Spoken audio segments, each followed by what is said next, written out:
সুপ্রিয় দর্শক, Adobe Illustrator 29তম ক্লাসে আপনাদেরকে স্বাগতম। আজকে আমরা দেখব এডোবি ইলাস্ট্রেটরের অত্যন্ত গুরুত্বপূর্ণ একটি টুলের ব্যবহার, সেটা হচ্ছে ক্লিপিং মাস্ক।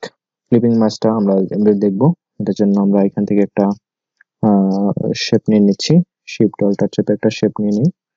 আমরা এখানে এই ইমেজটাকে আমরা ক্লিপিং মাস্ক করব, সেটার জন্য এটা নিয়ে নিলাম।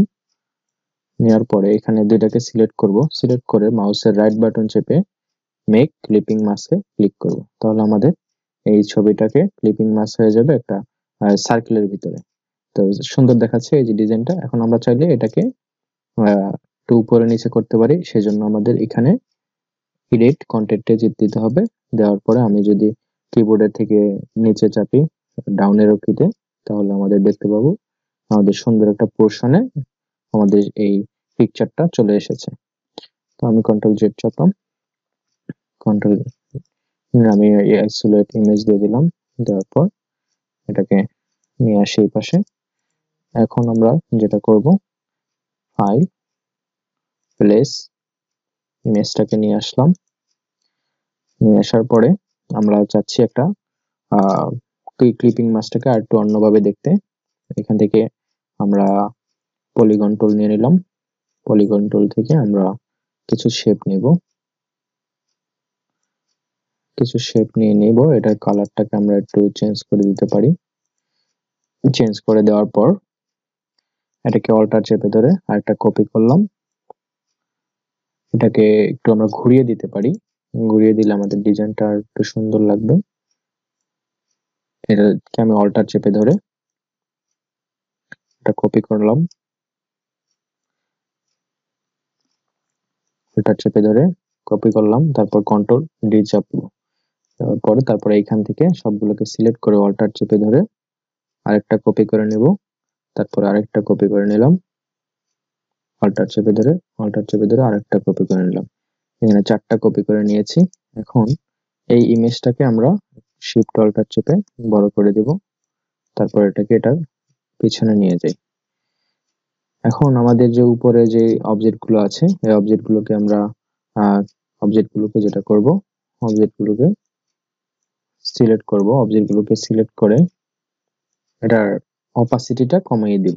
এখানে অপাসিটিটা করে দেখার জন্য আমাদের এখানে ট্রান্সপারেন্সি অপশনে যাব। ট্রান্সপারেন্সি অপশনটা এখানে উইন্ডো মেনু থেকে আমরা নিয়ে আসতে পারি। ট্রান্সপারেন্সি এখান থেকে নিয়ে আসতে পারি। এখানে আমাদের নিয়ে আসা আছে, এর জন্য এখানে চেক মার্ক দেখাচ্ছে। তারপর আমি এখান থেকে অপাসিটিটা কমিয়ে দিই। আমাদের বোঝার সুবিধার্থে আমরা এটার অপাসিটিটা কমিয়ে দেব। আমি এখানে 52 করে দিলাম। এখন আমি এই ইমেজটাকে এটার পিছনে নিয়ে যাই।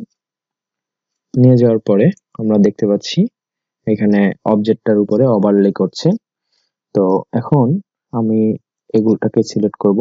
একাধিক অবজেক্টকে আমি সিলেক্ট করে নেব। সিলেক্ট করে নিচ্ছি। একাধিক অবজেক্টকে আমি সিলেক্ট করে নেব। সিলেক্ট করে নিলাম। এখন আমি এগুলোর উপরে একটা এফেক্ট দেব।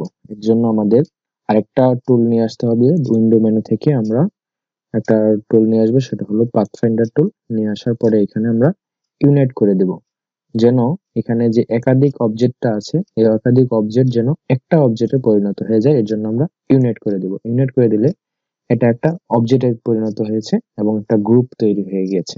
এখন আমি যদি অবজেক্ট মেনুতে যাই, যাওয়ার পরে এখানে কম্পাউন্ড পাথ মেকে ক্লিক করি, আমাদের এটা একটা কম্পাউন্ড পাথ হয়ে গিয়েছে। আমি চাচ্ছি এই ইমেজটা এটার উপরে চলে আসুক। এটার এই যে শেপগুলো আছে, শেপ দিয়ে এই ব্যাকগ্রাউন্ডের যে ইমেজটা সেটা সামনে চলে আসুক। তো দুইটাকে আমরা সিলেক্ট করব। আমরা ইমেজটাকে সিলেক্ট করব, শিফট চেপে ধরে ইমেজটাকে সিলেক্ট করলাম। তারপরে আমাদের মাউসের রাইট বাটন চেপে ক্লিপিং মাস্ক দিয়ে দেব। তাহলে আমরা দেখতে পাচ্ছি আমাদের যে কাঙ্ক্ষিত ডিজাইনটি সেটি চলে এসেছে। এখন আমি যদি এডিট কন্টেন্টে দিই, দেওয়ার পরে আমি কিবোর্ড থেকে একটু লেফট সাইডে নিয়ে আসি, তাহলে আমরা দেখতে পাবো ডিজাইনটা এলোমেলো হয়ে যাচ্ছে। তো আমাদের কন্ট্রোল জেড চেপে যে আগের যে ডিজাইনটা ছিল সেখানে আমরা ফিরে যেতে পারি। তো এখন চাচ্ছি এটা যে উপরে দুইটা কালার আছে সেই কালার দুটাকে আমি চেঞ্জ করে দেব। এই কালারটাকে আমি চেঞ্জ করে দিতে চাচ্ছি। তো সেক্ষেত্রে আমি কালারটাকে চেঞ্জ করে দিতে পারবো। এই কালারটাকে আমি চেঞ্জ করে দিলাম। তো আমাদের যখন একটা ফ্লায়ার তৈরি করব, এই ধরনের ডিজাইন আমাদের বরাবরই করতে হবে। তো সেক্ষেত্রে আমাদের এটাকে গুরুত্ব সহকারে আমরা প্র্যাকটিস করব, তাহলে হয়তোবা আমাদের এটা নিয়ে আর প্রবলেম থাকবে না। এটাকে আমি ডিলিট করে দেব। তারপরে আমি এখান থেকে টেক্সটের উপরে একটা এফেক্ট দেওয়ার চেষ্টা করব। টেক্সটের উপরে এফেক্ট দেওয়ার জন্য আমি একটা টেক্সট নিয়ে নিচ্ছি।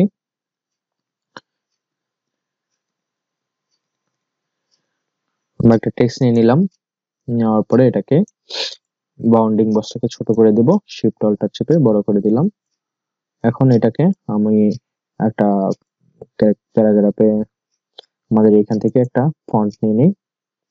ফন্ট নেওয়ার জন্য এখানে একটা মোটা ফন্ট নিয়ে নেব। এই ফন্টটাকে আমি নিয়ে নিলাম। নেওয়ার পরে চাচ্ছি এই লেখার উপরে এই যে ইফেক্টটা দেখা যাচ্ছে, এই ইফেক্টটা ওভারলে করব। শিফট অল্টার চাপবো, তারপর পরে এখানে আমি নিয়ে আসি, এটাকে ছোট করে এটার উপরে নিয়ে আসি। এখন দুইটাকে একসাথে সিলেক্ট করব। সিলেক্ট করে মাউসের রাইট বাটন চেপে ক্লিপিং মাস্ক দিয়ে দিব। তাহলে আমাদের টেক্সটের উপরে একটা ইফেক্ট চলে এসেছে। তো এইভাবে আপনারা বিভিন্ন রকমের ডিজাইন তৈরি করতে পারেন। আমি একটা ব্যাকগ্রাউন্ড কালার দিয়ে দিই, তাহলে আমার দেখতে ভালো লাগবে জিনিসটা। তো এটার কালারটা ব্ল্যাক আছে, এটা আমি সিলেক্ট করলাম, ব্যাকগ্রাউন্ড দিয়ে দিই, অ্যারেঞ্জ সেন্ড টু ব্যাকে দিয়ে দিই। তাহলে আমরা দেখতে পাচ্ছি একটা সুন্দর ইফেক্ট চলে এসেছে। এটাকে যদি আর একটু অন্য কালার দিয়ে দিই, ইয়েলো কালার দিয়ে দিই, তাহলে আমরা দেখতে পাবো আমাদের ইফেক্টটাকে খুব ভালো লাগতেছে দেখতে। এখন আমি যদি চাই এই টেক্সটটাকে চেঞ্জ করে দিতে, এটাকে টেক্সট টুল নিয়ে ডাবল ক্লিক করব। তারপর আমি এখানে ক্লিপিং LIPING ক্লিপিং MES